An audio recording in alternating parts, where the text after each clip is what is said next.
Okay, so we are on, we are reading The Shift by Dr.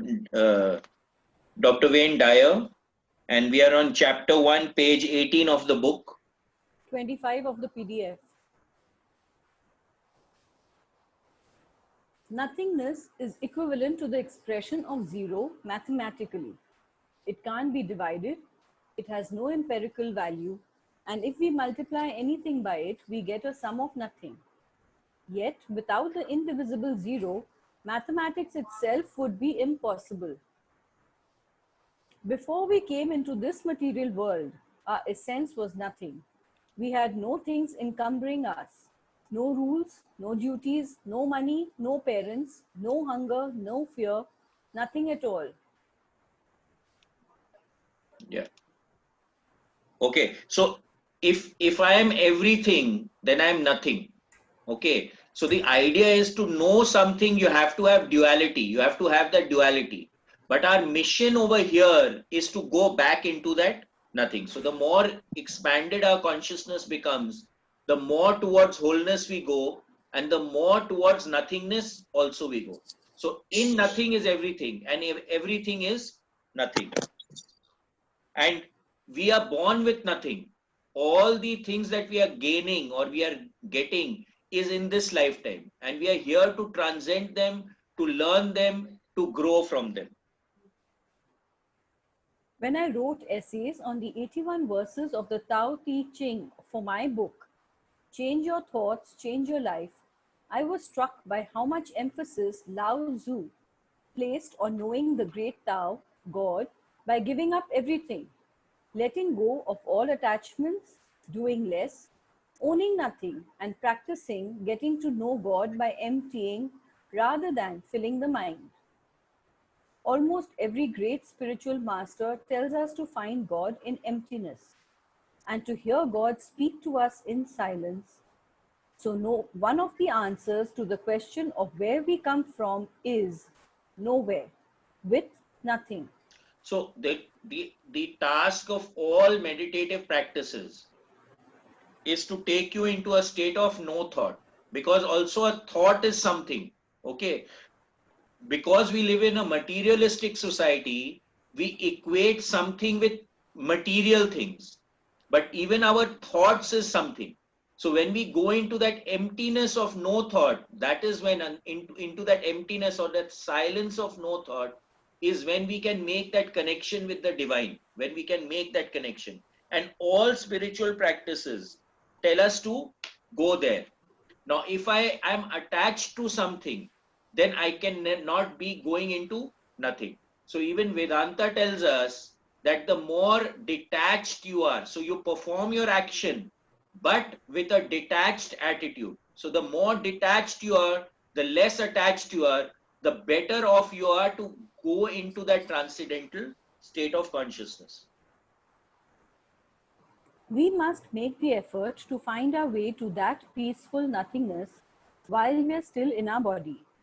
We can empty our pockets or purse, but we especially need to empty our mind and relish the joy of living in our physical world while simultaneously experiencing the bliss of nothingness. So now this becomes important, okay? We do not need to go into, when we talk about sannyas in our culture, we say that you leave everything and you go away. That is not the point of it. The point of it is not be attached with the material things that are there around you. Live in that, but with detachment. So we especially need to empty our minds and relish the joy of living in our physical world while simultaneously experiencing the bliss of nothingness. So as soon as I drop attachment, I can be in nothingness and enjoy everything. Okay, so the idea here is to be able to be in our body, enjoy everything, yet not be attached to that everything. This is our origin, just as it is assuredly our ultimate destination as well. Albert Einstein once noted that everything is emptiness and form is condensed emptiness. And according to my teacher, Nisargadatta Maharaj, this is real liberation to know that you are nothing. all your knowledge, including yourself, is liquidated, then you are. Then you are liberated. Oh, there's no word over here on this. Okay, so then you are liberated. That is the word over here. So what he is saying, that everything is emptiness. Form is a condensation of nothingness. If you look at it from the material perspective also, when you're looking at science, everything is made out of the atom. And the atom is 99.999, add a few 109% space. So the atom is nothing. So you are actually made out of nothing, but you're perceiving it as something. Now, the moment we become aware that we are nothing, we go into that transcendental state. But just believing it is not enough. We need to experience it. So wisdom comes out of experiencing as well as the knowledge. You have to have the two wheels of wisdom are experience and knowledge. Until you have that, it doesn't hit it. So you can, when I'm telling you that the atom is 99.99% space, you really don't know it because you've not experienced it. Okay. But you believe it because it's been written by someone else and someone else has perceived it and you're believing it. Now, again, when we are going into these transcendental states, until you hit that state, you do not know that it exists. So the idea is to be able to hit that state of nothingness, where we find that as people are going into the different focus levels, the subtler focus levels that you go into, the higher focus levels, the more subtle it becomes, the more aware you become that you are actually nothing. You start merging, you lose a concept of your physical body. So again, in the Monroe process, we say that you are more than your physical body, and you actually experience that. When you experience that, you expand, and in that expansion is the contraction where you go into nothingness. Okay. So he says over here, to know that you are nothing, all your knowledge, including yourself, is liquidated, then you are liberated. Even if we are attached to information, to knowledge, we are still attached. The idea to transcend is to liberate ourselves from everything. But to understand that, knowledge is important. So when you come to that pinnacle, you'll drop the knowledge also, because the knowledge is not important anymore. It's like a rock in your backpack, but it is the stairway to get to that state of consciousness. 6. Oneness. Closely aligned with nothingness is the idea of oneness. How can it be that at our spiritual core, we are both nothing, as well as connected to something called oneness? Everything in this physical universe of ours is in some way connected to everything else, because it all originated from the void of nothingness. Okay, so now There, everything is connected to everything else. They've done experiments where they've exposed two particles to each other. Okay, and then they've sent the particles off in different directions. And they find that once something has come in contact with something else, it forever influences that something else. Okay, so whenever we come into contact with anything that comes into awareness. our vision, into our awareness, we become responsible for. Okay, now this is the premise of zero limits, where, or Hoponopono, where they say anything that you become aware of, you become responsible for. So anything you come into contact with, you become responsible for it, because whatever you are doing will start to affect it. The other statement is, if the butterfly flutters its wings in Brazil, it affects the entire universe. So he says over here very clearly that everything in this physical universe of ours is connected to everything else because it originated from the void or nothingness. So everything comes out of that nothingness and everything goes back into that nothingness. Everything in this physical universe of ours is in some way connected to everything else, because it all originated from the void of nothingness. There aren't several of these voids to choose from. We came from the same void that everyone and everything else came from. When we attempt to isolate anything, we find that it is in some way part of everything else in the universe. Just as it is absurd for a single wave to see itself as separate from the ocean, so it is for any of us not to recognize our oneness with what we know as infinity. So everything came from the void and everything will go back into the void. Because of this, everything is connected with everything else. Okay. And even in Vedanta, they keep using this example of the wave and the ocean or the sea. So the wave is a part of the ocean, but the ocean is not the wave. So we are a part of the macrocosm, and we are the microcosm operating within the macrocosm, and we are a part of the microcosm, the macrocosm. Sorry. Oneness is difficult to adequately comprehend because we are so immersed in a world of things that seem other to us. The opening line of the Tao Te Ching suggests that the Tao that can be named is not the eternal Tao. In Okay, so other now words, how can you name something that you are a part of, because you cannot know it, because you are part of it? To know something, you have to take an external vision, only then you can perceive it. So if you are a part of the Tao, how can you name it as the Tao, because you cannot actually know the Tao until you get out of the Tao. in other words, as soon as it's named, it's lost because we've created a dichotomy. Oneness means just that, only one. As I said earlier, just like zero in mathematics, it can't be divided or subdivided. Okay, so now over here he means Tao is the everything, it's the wholeness, right? Now, as soon as you name it, you create duality. Now, when you're creating the duality, then it's not the whole anymore. So, again, it's a contradictory fact over here. The instant we label or name it, it's something else separate. Consequently, it's not the unity of oneness. Lao Tzu repeatedly mentions that when we name it, we've lost it. In oneness, there are no names. There's only the one. That's why it's so impossible to write about oneness. Every word I use to describe it illustrates that I am not comprehending it.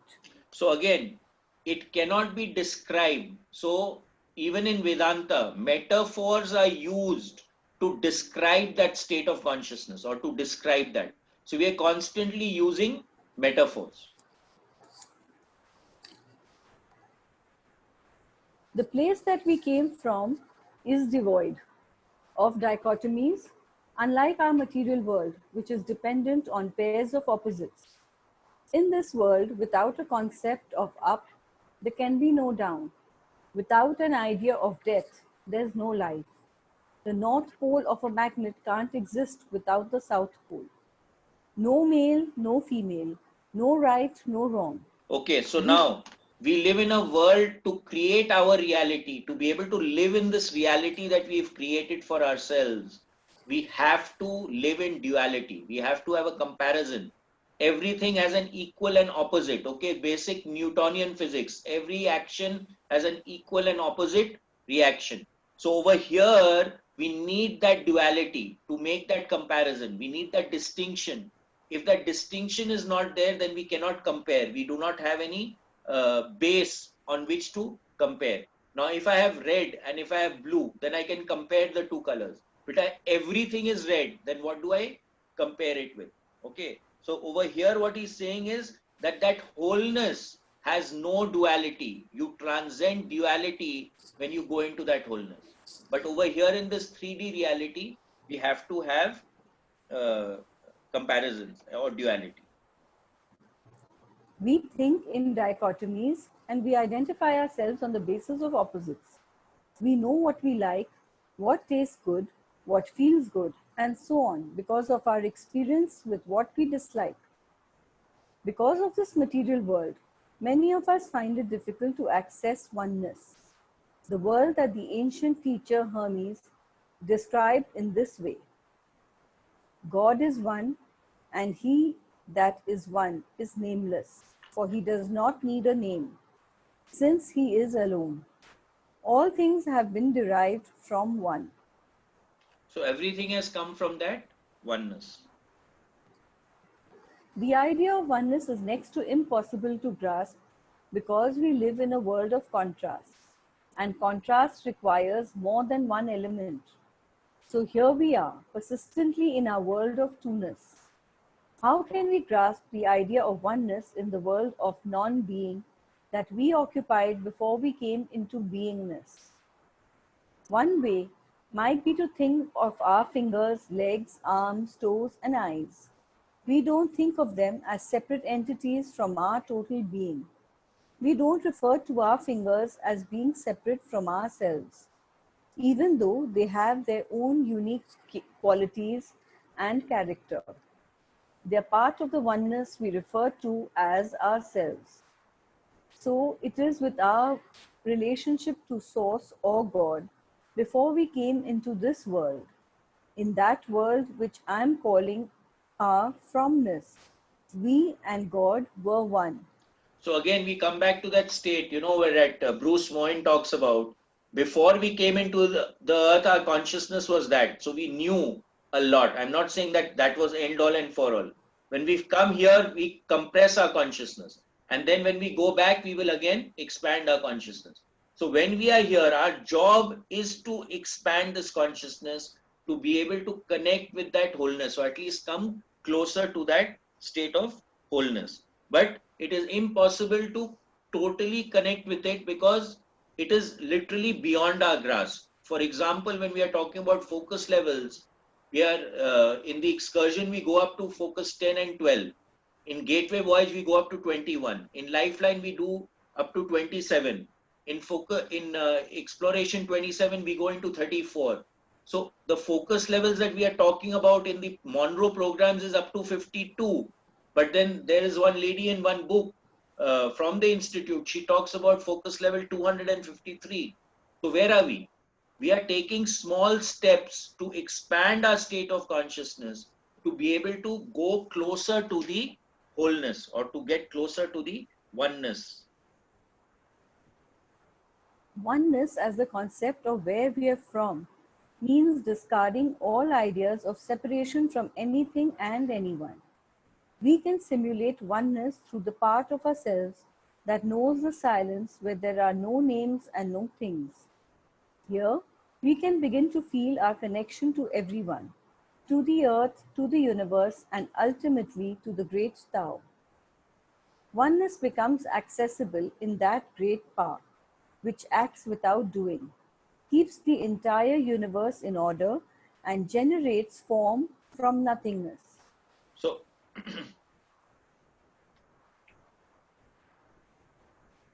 okay, just 1 second. That TV is disturbing me. Just hang on 1 minute.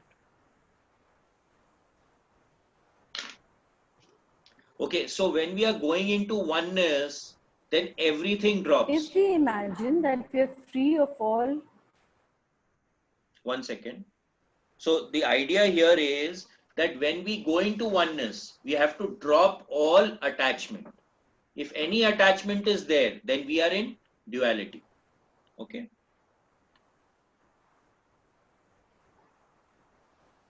if we imagine that we are free of all labels, all separation, and all judgments about this world and the life inhabiting it, we can begin to understand oneness.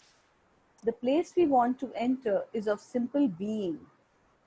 We can picture the source of being as an energy that's as available to us as is the sky.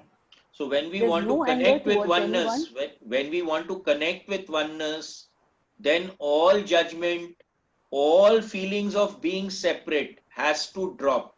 Again repeating, that means all attachment has to drop. There's no anger towards anyone or anything because everyone and everything is spirit. This spirit is God, our source of being. We are it, and it is who we are. We relax into the silence of where we came from. We discover the meaning of life by being able to return to the oneness and nothingness while still in material form, without having to leave our body in the ritual of death. The closer we get to experiencing our original nature, the more peace and purpose flows through us. So again, coming back, the same thing. We were here, we came here, and we want to go back there. So the more we expand in this state, the closer we come to our original nature. And the more peaceful and the more harmonious we become with ourselves. But then again, ego is a big part over here. We need to start becoming more compassionate, acting more from the right side of the grid. Okay, looking at the four S's, what is happening? When we are operating out of ego, we want things to be done our way. It doesn't work like that. Why? Because in the original para, it was there. Oneness becomes accessible to that great power, which acts without doing, keeps the entire universe in order, and generates form from nothing. So acts without doing. When we are operating out of ego, then we are doing. Okay, when the ego drops, it is happening. So we have, when we want to connect with that oneness, we have to drop the doing also. We have to allow things to happen. But when we are operating out of ego, we want to control the way things are happening. We want it done our way. And that is where the problem lies. We are not in the flow. We are not jacked into the flow. And when we are jacked into the flow, then we allow things. We do not force things. Okay. So over here it says in this paragraph, the more peace and purpose flows through us. So the key word here is flow. We become into a peaceful state and everything just flows through us. We don't have to do, it happens. Okay, this is very important. 2. From a subatomic particle to birth, earliest beingness to birth. We've examined the logic and spiritual speculation of what our non-beingness might look like. Please remember that this is largely my interpretation of the invisible world of spirit, which is both our originating source and our place of return, when our physical self is no longer animated by divine consciousness. Okay, so Shivangla, please read a little slower. Okay. Okay. Now, over here, everyone has to develop their own interpretation of what all this is all about. We have to create our own understanding. Until you create your own understanding, it is someone else's understanding. So it is only information. Okay. You're not experiencing it for yourself. To understand something, you need to have the knowledge and you need to experience it for yourself. So he's very clear that this is my opinion. Your opinion may differ. Now, Robert Monroe always said, we are providing the tools for you to be able to go and explore. Please explore and come back and tell us what you experienced. Why? Because everyone's perspective of the experience will be different and we can learn from each other's experience because we are not whole yet, right? So everyone's perspective matters of that particular experience. In one magically mysterious nanosecond, we made the transition from non-being to being. A subatomic particle of human protoplasm emerged from spirit, and everything that was needed for the journey we call life was taken care of. An invisible force that I call a future pull was set in motion, filling in our physical characteristics. Our ultimate height, body shape, eye, skin and hair color, wrinkles that would someday appear, and of course, the business of our body ceasing to be alive were all arranged, without our having to do a thing about it. Okay, so during conception, you have no idea about how you're going to look. What are you going to be, male or female also you don't know at that point in time. Okay, what is your life going to be, what are your life actions going to be, but everything is already imprinted into the DNA. Everything is already there, your circumstances. Okay, so what he's calling over here future pull, in PMH Atwater's book, she calls it future memory. She says that if I can remember the past, why can't I remember the future? So over here, he's saying future pull. So whatever is meant to happen, already the cause and effect is in play to make that particular event in the future take place. Because if even one of those events don't take place, then that future pull will not manifest. So what is pulling us? Where are we going? What is our trajectory? Starts becoming important over here. In the film The Shift, I speculate that if everything needed for the physical journey is handled by the nameless nothingness, then it isn't beyond my capacity to hypothesize that everything needed to fulfill our entire destiny also arose in that moment of transition from non being to beingness. So this is beautiful, right? So everything that we need for our growth is present now.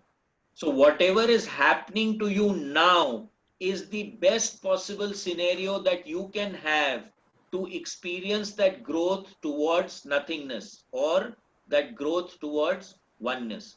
When we go into resistance and not accept what is happening in the now, where the problem starts to arise.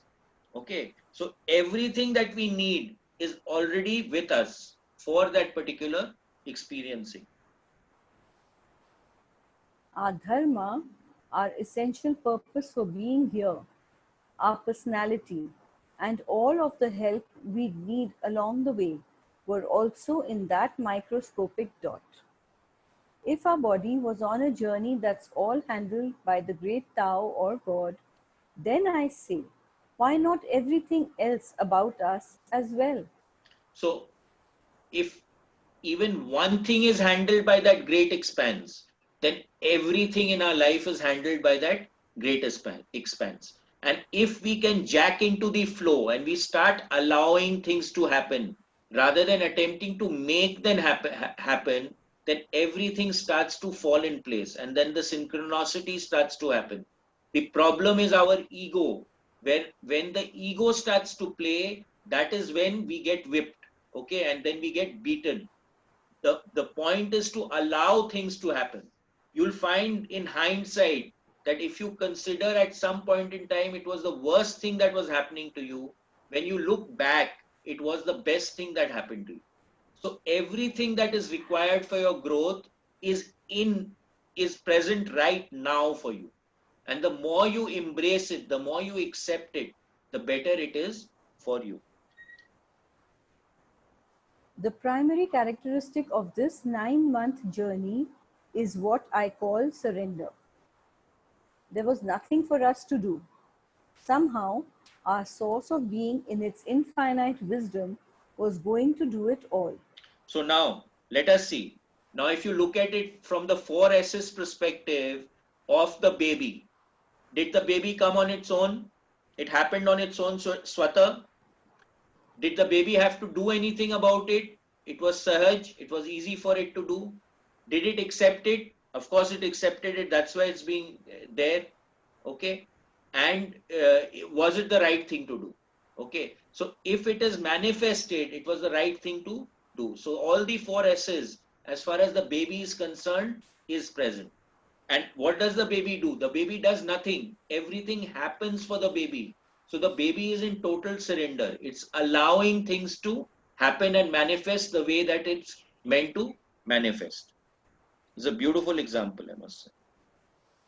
We and our birth mother allowed the great Tao to do what it does. The truth is that we were doing nothing. We were simply being done. In that entire 9-month voyage, we were lived by the Tao. Understanding where we came from and where we'll return to is really experiencing the feeling of total surrender. This means allowing the force that's doing everything to simply do it without interference. Now, this is important. It means allowing the force that's doing everything to simply do it without interference. Now, what do? We create resistance, we create hindrances in blocks in what is happening. We are constantly operating in not allowing things to manifest rather than making them manifest. And that is where you'll find that all your issues and problems in life start to come up, because we, with our small mind, our small ego, is constantly interfering with what is happening. In that first 9 months of our life as a microscopic dot, and then as a growing embryo, we and our mother practiced non interference. Our natural wisdom knew that all we needed in order to thrive and flourish was being taken care of by the unseen force that appeared to do nothing and yet left nothing undone. So that force, okay, will make everything right. It will create the environment where everything will simply fall into place, provided we don't interfere. Okay. So the unseen force that appeared to do nothing, it does nothing. But yet everything happens. Nothing left is left undone. We didn't have to be concerned about when our fingernails would show up and if they'd grow at the end of our fingers rather than behind our ears. Our heartbeat began right on time, without our needing to make arrangements to turn it on. By surrendering and allowing, we were being formed into the perfection that we signed up for while we were ensconced in non being. The energy responsible for our beingness knew precisely what to do and when to do it. This is our authentic self. Okay, so now even right now, okay, I asked this question when we have the excursion workshop. How much of what is happening in your body are you aware of right now? How much of what is the percentage of what is happening in your body you are in control of? I get answers, unless the person has heard this before, anything between 30% to 100%. Okay, but in actual fact we are aware of very little of what is happening in our body right now also. Are you aware of tears forming in your eyes? Now if the tears didn't form in your eyes, you would go into something called a dry eye syndrome, and it's extremely painful, let me tell you. Okay, the saliva is forming. We are eating all sorts of things. The body is creating the chemicals required to digest it. The food is getting processed, it is getting digested. The heart is beating on its own.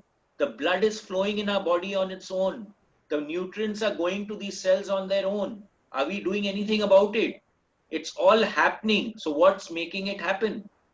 That something is making it happen. Okay, we call it in science the ANS, or the autonomous nervous system, which is taking care of all this stuff. But ultimately it is not available in that small consciousness. If you want to start controlling everything that's happening in your body, let me tell you, you're going to go crazy, because your brain at a conscious level is not in a position to process all that data. Okay, so over here, what is happening? When a baby is formed, everything is already being done for the baby. The baby has to do nothing. The nails come, the hair comes, the heart starts to beat, the brain is formed, the limbs are formed. Everything happens automatically. From the moment of conception, we were swaddled in the arms of invisible, infinite wisdom. We allowed our true self to unfold in the perfect design that was inherent in both our non being and our beingness. Had we stayed completely immersed in that state of consciousness, we would have remained aligned with our source. Okay, so now when the baby is born, is total purity. The baby has no distinction between its feces and food. It has no distinction about anything. It is neutral to everything. So everything is it and it is everything. It has no duality. We, because of our belief system inoculation, we create the distinction in the child. Also, one thing we find, that when we are looking or testing, again from the biogeometry perspective of a pregnant lady, whenever a lady is pregnant, she becomes a sacred site. She starts to generate BG3 energy fields around us. That's why in most cultures, a pregnant lady is revered, because she becomes a sacred site. And in that sacredness, in that sacred site, is where the baby actually grows and matures. In that scenario, there's no occasion to wonder about our life purpose. That little speck that we were didn't know anything about accumulating, achieving, or having ambition. It simply was being, allowing itself to surrender to the invisible force that administers everything. So the baby is always in the flow. You'll find the baby just does things. It is not calculating. There is no mathematics. There is no give and take. Okay. Everything just is. So the baby is in a state of being. Okay. It just is. That's it. So it's already spiritually connected. That shift, it starts from the age of 6 when we start. And now, of course, it's starting faster because we are putting gadgets into the hand of children and other stuff.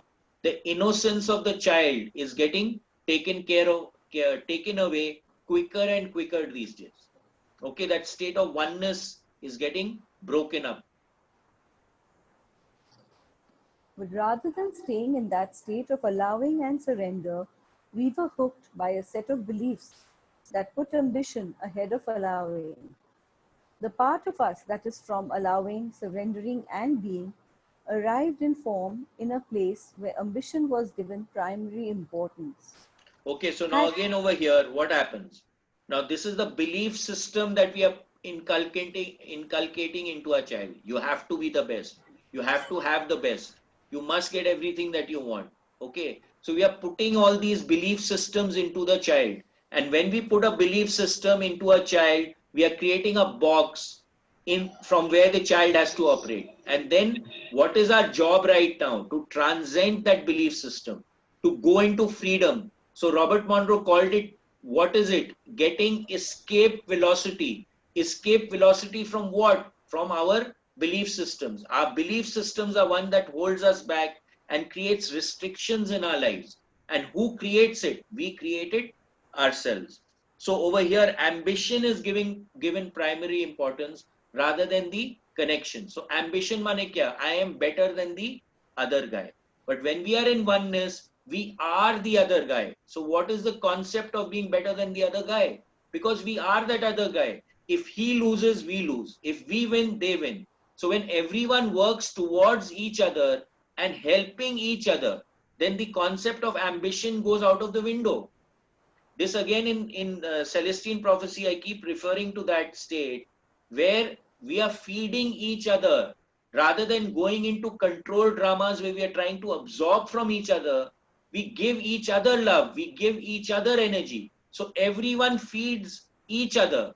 So there is no one becoming a parasite drawing from the other. Then automatically everything will start to grow. Ambition goes out of the window when we are in oneness, because there is nothing to transcend, right? We are that other guy. So who am I going to win against? It doesn't make sense at all.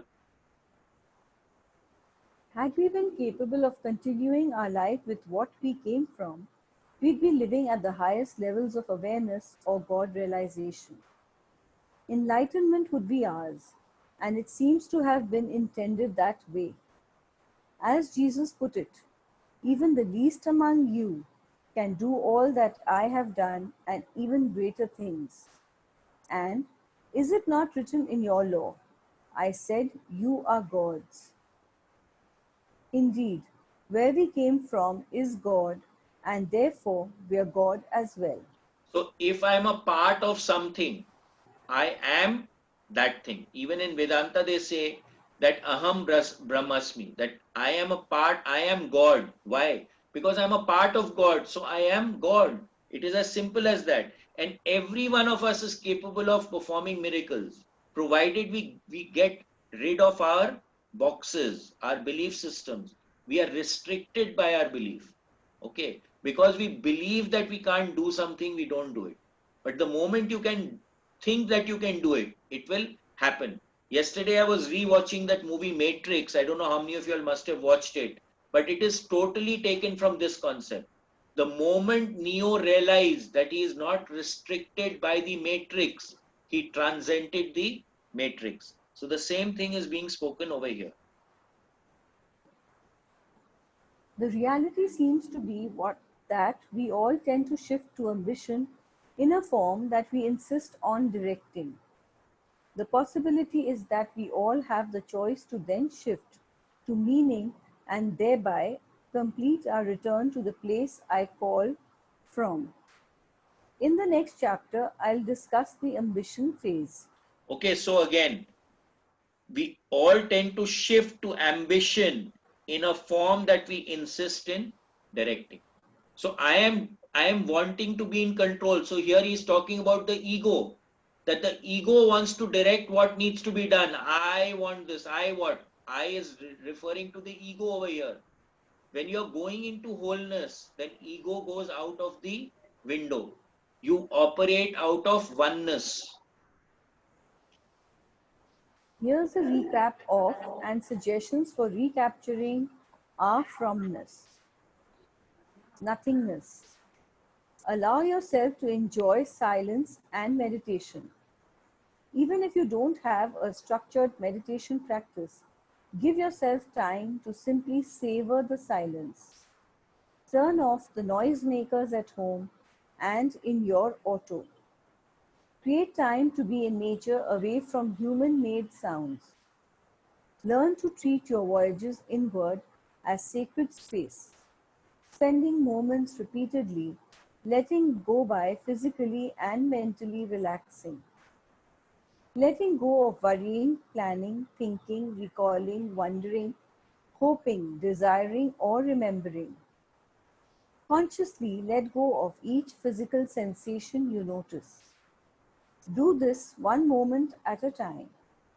Enter a state where you can let your possessions, your family, your home, your work, and your body cease to exist.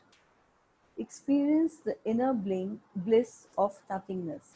So let's say when you're doing the 10-step relaxation process, what are you doing? You're relaxing each part of your body. You're going into that deep state, into that relaxed state. And let me tell you, I've practiced a lot of stuff. The way that the hemisync process takes you into a state of no thought, I've not seen any other process take so many people. I'm not saying it takes 100% of the people into that state, but yes, 95 to 97% of the people who attend the program, within 2 exercises, they are in a state of no thought. They are not thinking at all. Okay. Now, where does intuition come from? Where do you connect into that state of wholeness? When you drop the ego, right? Your small mind stops working, the ego drops. You're working with an expanded state of consciousness. So you're connecting with that whole. And when at that point in time something pops up into your consciousness, then it is coming from a deeper state of yourself, not from the small stated mind where we operate from memory, from our past experiences in this lifetime. We transcend that. So what is he saying over here? When we want to go into that state of nothingness, we need to let go of our attachments. We need to relax mentally and physically. The moment we do that, we can go into that inner bliss of nothingness, which most of you are already experiencing. If the shifts are taking place during the meditations, this is exactly what is happening to you. It automatically takes you, and that's the beauty of the hemisync process. When you emerge from your silence, begin the process of detachment by literally giving away something that you don't use at least once every day. In nothingness, you will find greater intimacy with your source of being. So again, जो अपने दिवाली में cleaning करते थे, the reason that we used to do that Diwali cleaning was that you looked at your house, you cleaned your house up. Any stuff that you were not using, you got rid of. Any stuff that you were using, you actually put it out in the sun. The sun is the biggest neutralizer. It is the biggest harmonizer. All our energy comes from the sun. So you are removing all the energies which were not required by you. You are allowing the sun. The sun represents fire also. So you are burning it away. And all the stuff that you were not using, you gave it away. So the hoarding mentality was brought down. Unfortunately, nowadays there's no space also, and hardly anyone actually cleans their home in that way. In the olden times, even the furniture was removed from the house, put in the sun, and then brought back. So when that was done, everything was seen, whatever was in your house, and what was not required was gotten rid of. So he's saying over here, begin the process of detachment by literally giving away something that you don't use at least once a day. Okay, all of us have stuff in our almiras, in our setup that we've not been using, but we are still holding on to. Oneness. Begin to view yourself as connected to every person you encounter by valuing and loving the part of you that flows through all life. Feel your connection to all of nature and practice non judgment and love, beginning with yourself. Now, this is important. Who is our biggest critic? We are our biggest critic. We are constantly judging ourselves. We are constantly goading ourselves. Okay. Now, if I want to connect with everything that is, first I need to make a connection with myself. Most people are not even connected with themselves. They don't know who they are. They are trying to look good rather than feel good and be good. We are constantly looking good to whatever is happening around us. Okay, so the first thing that you need to do is to begin with yourself. Non Practice non judgment and love, beginning with yourself. So start loving yourself and caring for yourself. This means that when you feel offended or upset, instead of directing your attention towards the person or incident outside of you, notice what it is that you are feeling and where you feel it in your body. Okay, so this is again, when we are looking at biofield tuning, we say that anything that has happened to you is in your field, but it is also present in the body. So even in biofield tuning, when we find that something is very stuck, it is not working, we actually come to the body and place a crystal on the body and put the vibrations into the body to loosen that thing which is there over here. There is also a book, it's called Anatomy of an Illness. So any illness that you have is also reflected in a psychosomatic thing, that some kind of incident is there which has resulted in the disease. So the thinking and the physical manifestation is again interrelated. So everything that is happening to you is felt in the body. There's another book, The Body Holds Score. So everything that is happening to you is again stored in the body. It is stored in the very tissue of our body. So it's stored in the field. It is also stored in our body. So you can heal it by healing the body and removing it from the body, or removing it from the field. Both of them will work. This is again the concept of Ho'oponopono, where in Ho'oponopono the basic tenet, when we did the sessions over here, was that you are responsible for everything that comes into your awareness. So now using Ho'oponopono, we cannot use the prayer to heal someone else. The prayer is meant to heal yourself. So if a particular incident is there and someone is getting upset, it has come into your awareness, it's become a part of your field. Okay. So the idea here is to use the 4 statements in Ho'oponopono to clear your field. And since this incident which is in your field is connected with that, what is happening with the other person's field, when you heal yourself, that person automatically gets healed. So again over here he says that everything is interrelated and interconnected. Redirect your attention from external circumstances to an examination of just how that particular upset feels in your body. This is how you begin practicing oneness. So okay, Set your there's another process called core transformation, and there's another one more process called wholeness. In both these processes, in wholeness you are going external, in core transformation you are going internal. So when you keep seeing that, okay, where do you feel it in your body? Okay, now this is over, now where do you feel it in your body? Okay, now this is over, now where do you feel it in the body? You'll come down to the core as to where is the origin of that particular thing, and then you reformat your thinking about that thing. to review it, to unwind it or to rewind it. Okay, in either way, so that you unravel the whole thing and then you come back into a state of oneness. This is how you begin practicing oneness. Set your inner barometer on love and acceptance for the feelings you're experiencing. Remind yourself that you are one with God and therefore you are love. That is all you have to offer. So begin with loving the hurt, offended, or upset parts of yourself. So again over here, what is happening? Even when we are doing biofield tuning, we come to a state where, okay, there is some upset over here.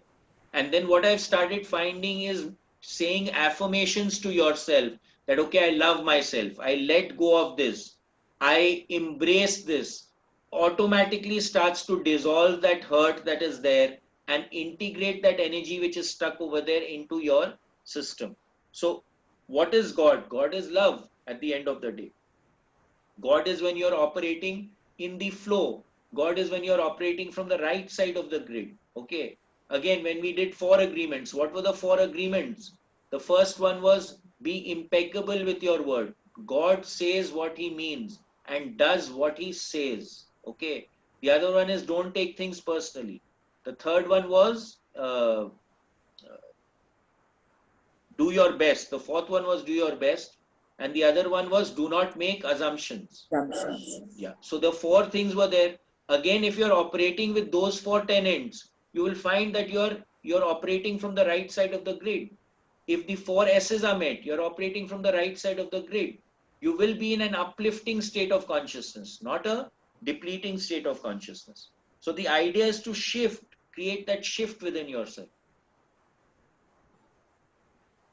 As you integrate all of yourself, assembling the parts into the oneness that is you, you'll discover the impossibility of your being separate from anyone else on our planet.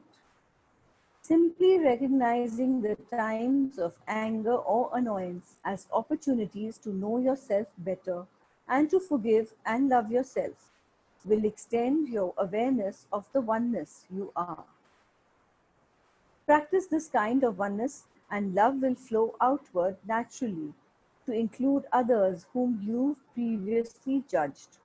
So the more aware you are about what is happening around you, the more you can actually put into practice certain tools, certain techniques that we've learned to shift us into that state of consciousness, which will lead us to that particular oneness. So that's why I'm constantly talking about the resilience grade, because it's one of the easiest ways in which you can actually perceive what grid you are in and what state of consciousness you are in, and then put into practice something that will take you from the left side to the right side of the grid.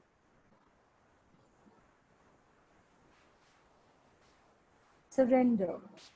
Practice the art of allowing. Watch your body as it goes through its motions. The hair changing to gray or falling out, the skin sagging, the little changes that happen on their own, independent of your opinion about them. Then practice the same kind of non-interference with your family, your friends, your co-workers, everyone. The Beatles had it right there will be an answer if you just let it be. Sorry, the Beatles had it right. There will be an answer if you just let it be. This is surrender. This is the art of giving up your need to control your world and everyone in it. So again, we come back to the same point. Because we are ego driven, we want everything done our way. Rather than allowing things to happen, we take things personally and we do not allow things to happen the way that they are meant to happen. Now, if we are not operating in a higher state of consciousness, we are operating in a lower state of consciousness. That is where the ego will start to work. Meh. Selfishness starts to come into play. When we are in that state of expanded consciousness, when you're not selfish, you'll always look at the greater good. What is for the benefit of the whole?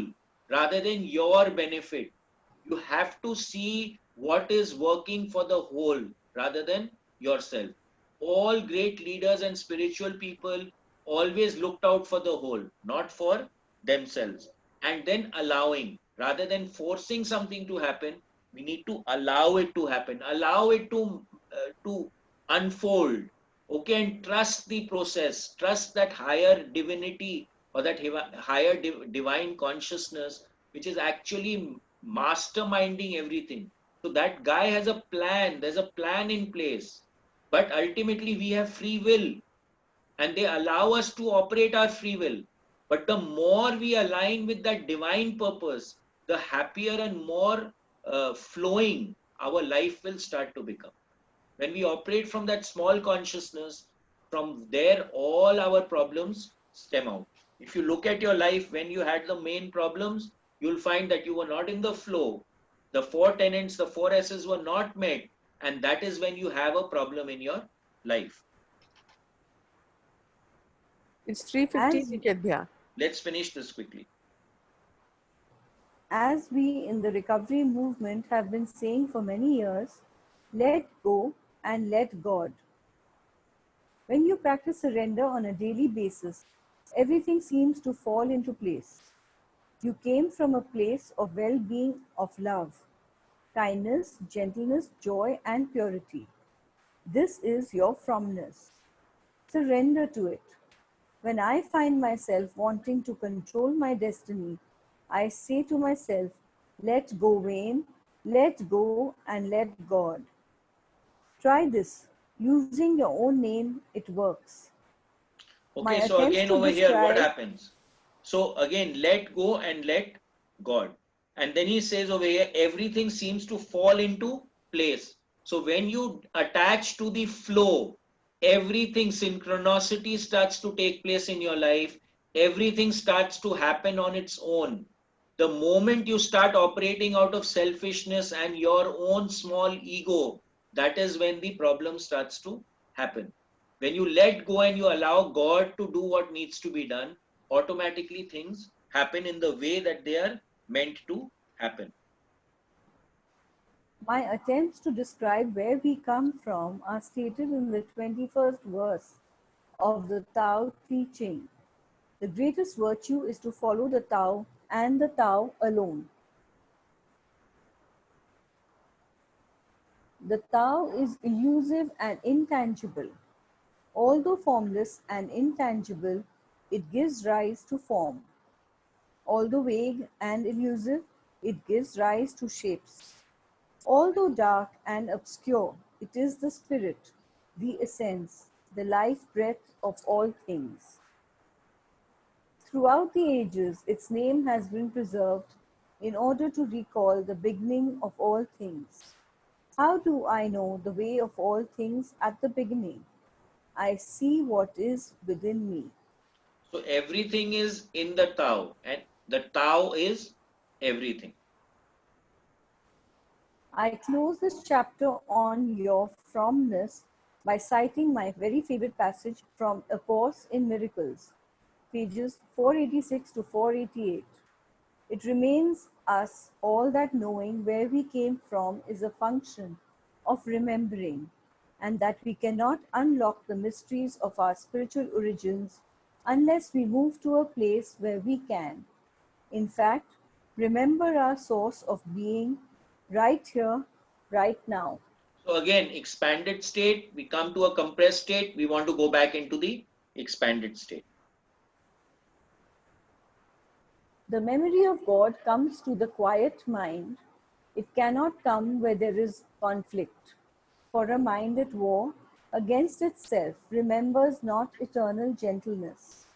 What you remember is a part of you, for you must be as God created you. Let all this madness be undone for you, and turn in peace of the remembrance of God, still shining in your quiet mind. So since you are a part of God, you are God. So the basic premise here is that you know everything because God knows everything. But you don't know that you are God, so you don't know everything. So the transition has to come into that state where you drop that ego, that small single-mindedness, the selfishness, the attachments, which will take you back into that God state of consciousness. Study this passage carefully and you will unlock the mystery that is your true source of being.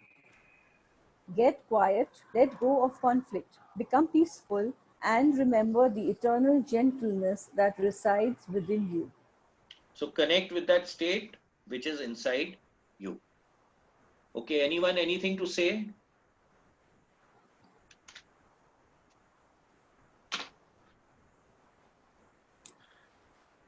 Can stop the sharing. Anyone, anything to say? Okay, so now we meet for meditation at 3:45. See you all. Today we have the 9:15. We'll be seeing a video on the mind mirror by Andrea Berger. She's a very senior trainer at the Monroe Institute, and she did a thesis on the life system. So we'll be seeing that. It's pretty interesting, and then we can have Q&A and all that stuff. I've also lined up some other life system practitioners to talk to us. But first we'll see this video and then we'll talk to them also. Later on, not today, but at some other point in the 9:15 talk. Anyone, anything? Yes. Thank you. Thank you. Thank you, Shumangla. Ram Ram. Thank you, Niket, Thank for you, explaining. Ram. Thank you, you Ram very Ram. much. Thank you, Thank you. Thank you.